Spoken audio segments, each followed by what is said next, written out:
संपूर्ण महाभारत संभव पर्व अध्याय 124 और 125।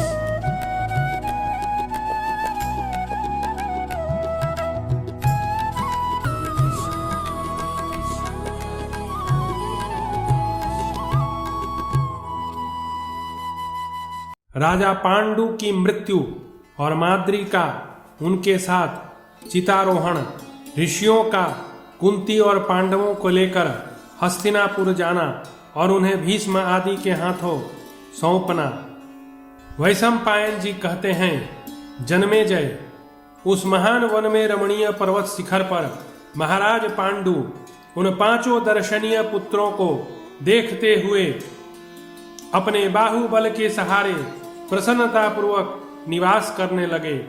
एक दिन की बात है, बुद्धिमान अर्जुन का 14वां वर्ष पूरा हुआ था। उनकी जन्मतिथि को उत्तर फाल्गुनी नक्षत्र में ब्राह्मण लोगों ने स्वस्ति वाचन प्रारंभ किया। उस समय कुंती देवी को महाराज पांडु की देखभाल का ध्यान न रहा। वे ब्राह्मणों को भोजन कराने में लग गईं। पुरोहित के साथ स्वयं ही उनको रसोई परोसने लगी। उसी समय काम मोहित पांडु माद्री को बुलाकर अपने साथ ले गए। उस समय चैत्र और वैशाख के महीने की संधि का समय था। समूचा वन भांति भांति के सुंदर पुष्पों से अलंकृत हो अपनी अनुपम शोभा से समस्त प्राणियों को मोहित कर रहा था। राजा पांडु अपनी छोटी रानी के साथ वन में विचरने लगे। पलाश, तिलक, आम, चंपा, पारिभद्रक तथा और भी बहुत से वृक्ष फल फूलों की समृद्धि से भरे हुए थे, जो उस वन की शोभा बढ़ा रहे थे। नाना प्रकार के जलाशयों तथा कमलों से सुशोभित उस वन की मनोहर छटा देखकर राजा पांडु के मन में काम का संचार हो गया। वे मन में हर्षोल्लास भरकर देवता की भांति वहां विचर रहे थे। उस समय माद्री सुंदर वस्त्र पहने अकेली उनके पीछे पीछे जा रही थी। वह युवा अवस्था से युक्त थी और उसके शरीर पर झीनी झीनी साड़ी सुशोभित थी। उसकी ओर देखते ही पांडु के मन में कामना की आग जल उठी, मानो घने वन में दावाग्नि प्रज्वलित हो उठी हो। एकांत प्रदेश में कमल नयनी माद्री को अकेली देखकर राजा काम का वेग न रोक सके। वे पूर्णतः कामदेव के अधीन हो गए थे। अतः एकांत में मिली हुई माद्री को महाराज पांडु ने बलपूर्वक पकड़ लिया। देवी माद्री राजा की पकड़ से छूटने के लिए यथाशक्ति चेष्टा करती हुई उन्हें बार बार रोक रही थी, परंतु उनके मन पर तो काम का वेग सवार था। अतः उन्होंने मृग रूपधारी मुनि से प्राप्त हुए साप का विचार नहीं किया। कुरुनंदन जन्मेजय, वे काम के वश में हो गए थे, इसलिए प्रारब्ध से प्रेरित हो साप के भय की अवहेलना करके स्वयं ही अपने जीवन का अंत करने के लिए बलपूर्वक मैथुन करने की इच्छा रखकर माद्री से लिपट गए। साक्षात काल ने कामात्मा पांडु की बुद्धि मोह ली थी। उनकी बुद्धि संपूर्ण इंद्रियों को मथकर विचार शक्ति के साथ साथ स्वयं भी नष्ट हो गई थी। कुरुकुल को आनंदित करने वाले परम धर्मात्मा महाराज पांडु इस प्रकार अपनी धर्म पत्नी माद्री से समागम करके काल के गाल में पड़ गए। तब माद्री राजा के शव से लिपट लिपट कर बार बार अत्यंत दुख भरी वाणी से विलाप करने लगी। इतने में ही पुत्रों सहित कुंती और दोनों पांडु नंदन माद्री कुमार एक साथ उस स्थान पर आ पहुंचे जहां राजा पांडु मृतक अवस्था में पड़े थे। जन्मेजय, यह देख शोकातुर माद्री से कुंती ने कहा, बहिन, आप अकेली ही यहाँ आए, बच्चों को वहीं रहने दे। माद्री का यह वचन सुनकर कुंती ने उन बालकों को वहीं रोक दिया और हाय, मैं मारी गई, इस प्रकार आर्तनाद करती हुई सहसा माद्री के पास आ पहुंची। आकर उसने देखा पांडु और माद्री धरती पर पड़े हैं। यह देख कुंती के संपूर्ण शरीर में शोकाग्नि व्याप्त हो गई और वह अत्यंत दुखी होकर विलाप करने लगी। माद्री, मैं सदा वीर एवं जितेंद्रिय महाराज की रक्षा करती आ रही थी। उन्होंने मृग के सांप की बात जानते हुए भी तुम्हारे साथ बलपूर्वक समागम कैसे किया? माद्री, तुम्हें तो महाराज की रक्षा करनी चाहिए थी, तुमने एकांत में उन्हें लुभाया क्यों? वे तो उस सांप का चिंतन करते हुए सदा दीन और उदास बने रहते थे। फिर तुझको एकांत में पाकर उनके मन में कामजनित हर्ष कैसे उत्पन्न हुआ? भलिक राजकुमारी, तुम धन्य हो, मुझसे बड़भागिनी हो, क्योंकि तुमने हर्षोल्लास से भरे हुए महाराज के मुखचंद्र का दर्शन किया है। माद्री बोली, महारानी, मैंने रोते बिलखते बार बार महाराज को रोकने की चेष्टा की, परंतु वे तो उस शाप जनित दुर्भाग्य को मोह के कारण मानो सत्य करना चाहते थे, इसलिए अपने आप को रोक न सके। वैशंपायन जी कहते हैं, जन्मेजय, माद्री का वचन सुनकर कुंती शोकाग्नि से संतप्त हो जड़ से कटे हुए वृक्ष की भांति सहसा पृथ्वी पर गिर पड़ी और गिरते ही मूर्छा आ जाने के कारण निश्चेष्ट पड़ी रही, हिलडुल भी न सकी। वह मूर्छावश अचेत हो गई थी। माद्री ने उसे उठाया और कहा, बहिन आइए। यूं कहकर उसने कुंती को पुरुराज पांडु का दर्शन कराया। कुंती उठकर पुनः महाराज पांडु के चरणों में गिर पड़ी। महाराज के मुख पर मुस्कुराहट थी और ऐसा जान पड़ता था मानो वे अभी कोई बात कहने जा रहे हैं। उस समय मोहवश उन्हें हृदय से लगाकर कुंती विलाप करने लगी। उसकी सारी इंद्रियां व्याकुल हो गईं। इसी प्रकार माद्री भी राजा का आलिंगन करके करुण विलाप करने लगी। इस प्रकार मृत्युशैया पर पड़े हुए पांडु के पास चारणों सहित सभी ऋषि मुनि जुट आए और शोकवश आंसू बहाने लगे। अस्ताचल को पहुंचे हुए सूर्य तथा एकदम सूखे हुए समुद्र की भांति नरश्रेष्ठ पांडु को देखकर सभी महर्षि शोकमग्न हो गए। उस समय ऋषियों तथा पांडु पुत्रों को समान रूप से शोक का अनुभव हो रहा था। ब्राह्मणों ने पांडु की दोनों सती साध्वी रानियों को समझा बुझाकर बहुत आश्वासन दिया, तो भी उनका विलाप बंद न हुआ। कुंती बोली, हाँ महाराज, आप हम दोनों को किसे सौंपकर स्वर्गलोक जा रहे हैं? हाय मैं कितनी भाग्यहीना हूँ। मेरे राजा, आप किस लिए अकेली माद्री से मिलकर सहसा काल के गाल में चले गए? मेरा भाग नष्ट हो जाने के कारण ही आज यह दिन देखना पड़ा है। प्रजानाथ, युधिष्ठिर, भीमसेन, अर्जुन तथा नकुल सहदेव, इन प्यारे पुत्रों को किसके जिम्मे छोड़कर आप चले गए? भारत, निश्चय ही देवता आपका अभिनंदन करते होंगे, क्योंकि आपने ब्राह्मणों की मंडली में रहकर कठोर तपस्या की है। अजमीढ़ कुलनंदन, आपके पूर्वजों ने पुण्य कर्मों द्वारा जिस गति को प्राप्त किया है, उसी शुभ स्वर्गीय गति को आप हम दोनों पत्नियों के साथ प्राप्त करेंगे। वैशंपायन जी कहते हैं, जन्मेजय इस प्रकार अत्यंत विलाप करके कुंती और माद्री दोनों अचेत हो पृथ्वी पर गिर पड़ी। युधिष्ठिर आदि सभी पांडव वेद विद्या में पारंगत हो चुके थे। वे भी पिता के समीप आकर संज्ञा शून्य हो पृथ्वी पर गिर पड़े। सभी पांडव पांडु के चरणों को हृदय से लगाकर विलाप करने लगे। कुंती ने कहा, माद्री, मैं इनकी ज्येष्ठ धर्म पत्नी हूँ, अतः धर्म के ज्येष्ठ फल पर भी मेरा अधिकार है। जो अवश्यम भावी बात है उससे मुझे मत रोको। मैं मृत्यु के वश में पड़े हुए अपने स्वामी का अनुगमन करूंगी। अब तुम उन्हें छोड़कर उठो और इन बच्चों का पालन करो। पुत्रों को पाकर मेरा लौकिक मनोरथ पूर्ण हो चुका है। अब मैं पति के साथ दग्ध होकर वीर पत्नी का पद पाना चाहती हूँ। माद्री बोली, रणभूमि में कभी पीठ न दिखाने वाले अपने पति देव के साथ मैं ही जाऊंगी, क्योंकि उनके साथ होने वाले काम भोग से मैं तृप्त नहीं हो सकी हूँ। आप बड़ी बहन हैं, इसलिए मुझे आपको आज्ञा प्रदान करनी चाहिए। ये भरत श्रेष्ठ मेरे प्रति आसक्त हो मुझसे समागम करके मृत्यु को प्राप्त हुए हैं, अतः मुझे किसी प्रकार परलोक में पहुंचकर उनकी उस काम वासना की निवृत्ति करनी चाहिए। आर्य, मैं आपके पुत्रों के साथ अपने सगे पुत्रों की भांति बर्ताव नहीं कर सकूंगी। उस दशा में मुझे पाप लगेगा। अतः आप ही जीवित रहकर मेरे पुत्रों का भी अपने पुत्रों के समान ही पालन कीजिएगा। इसके सिवा ये महाराज मेरी ही कामना रखकर मृत्यु के अधीन हुए हैं।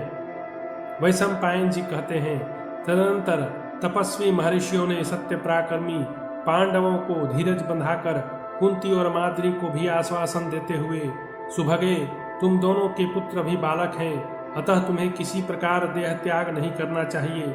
हम लोग शत्रुदमन पांडवों को कौरव राष्ट्र की राजधानी में पहुंचा देंगे।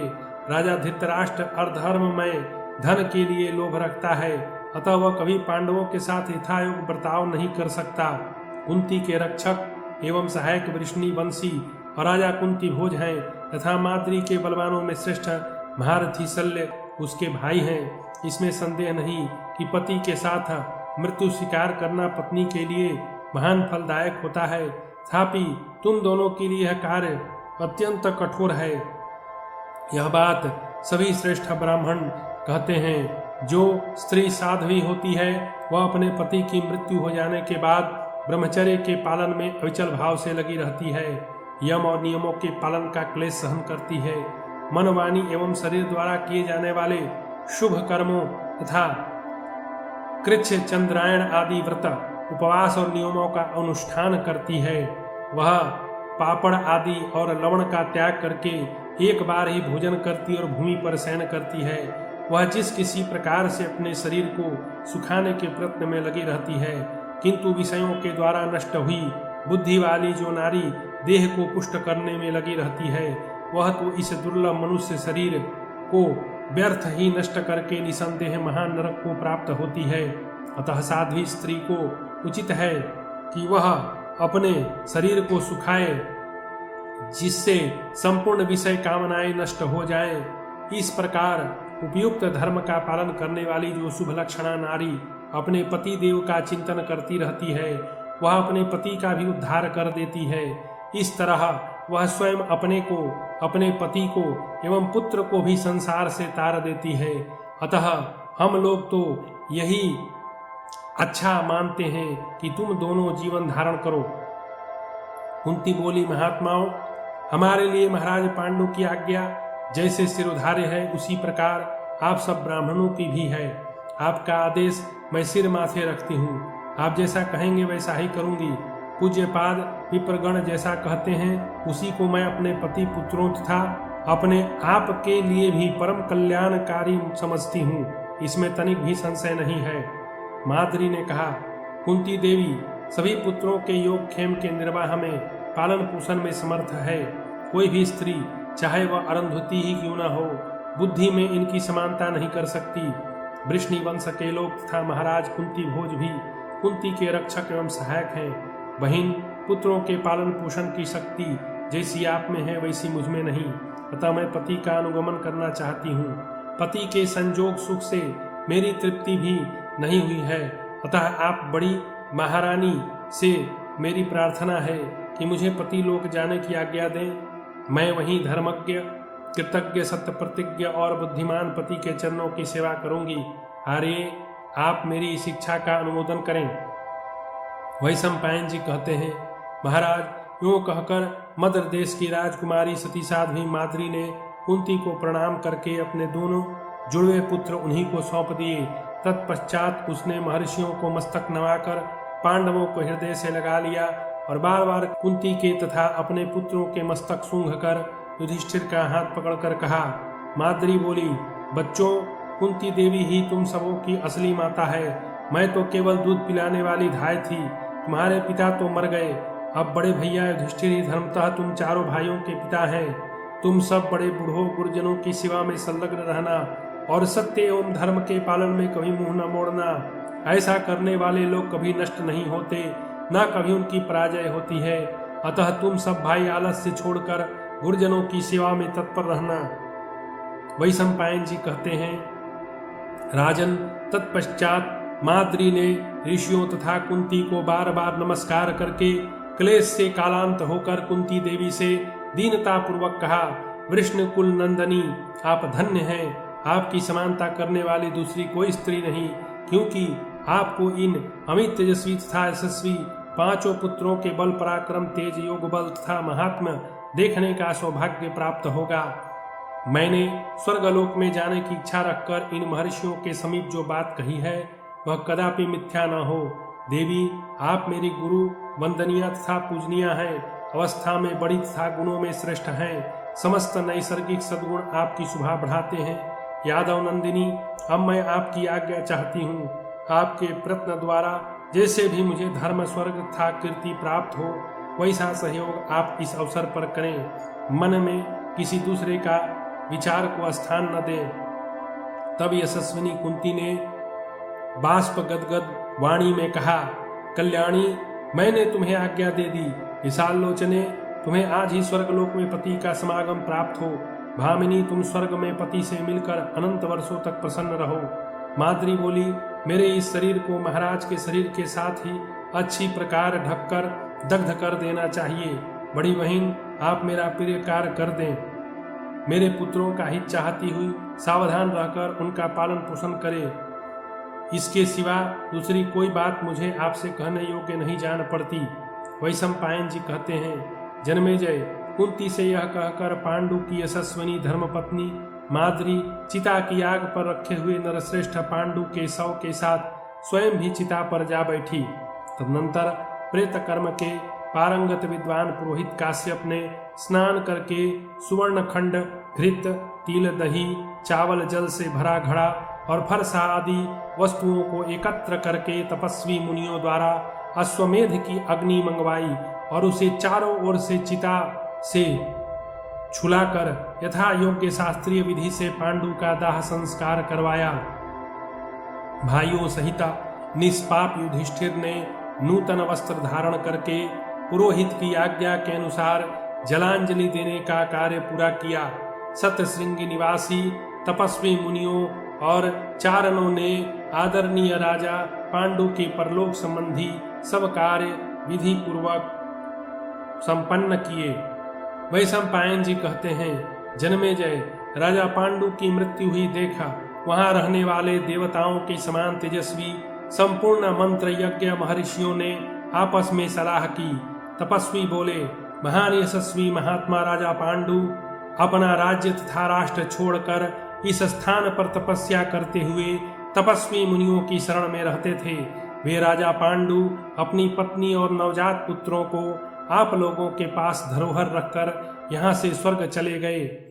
उनके इन पुत्रों को, पांडु और माद्री के शरीर की अस्थियों को तथा उन महात्मा नरेश की महारानी कुंती को लेकर हम लोग उनकी राजधानी में चले।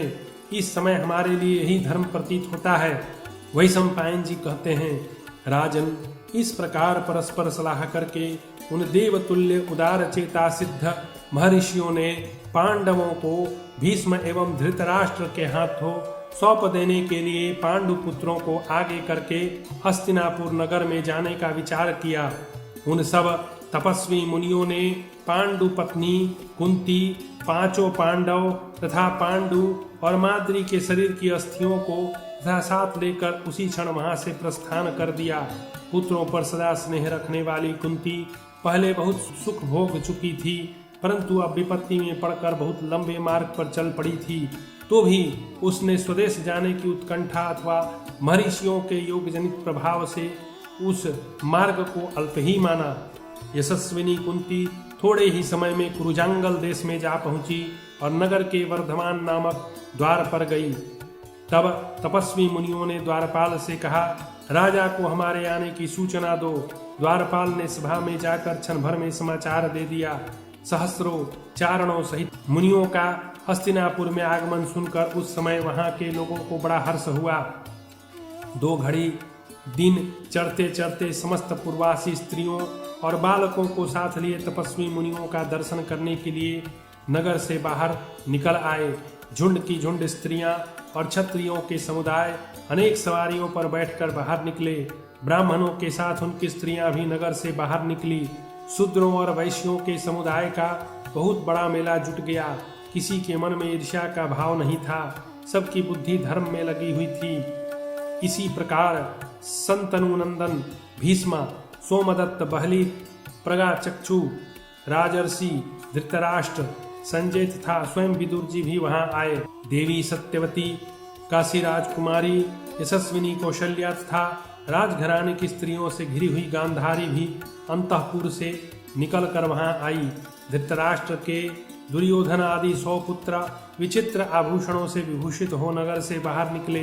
उन महर्षियों का दर्शन करके सबने मस्तक झुकाकर प्रणाम किया।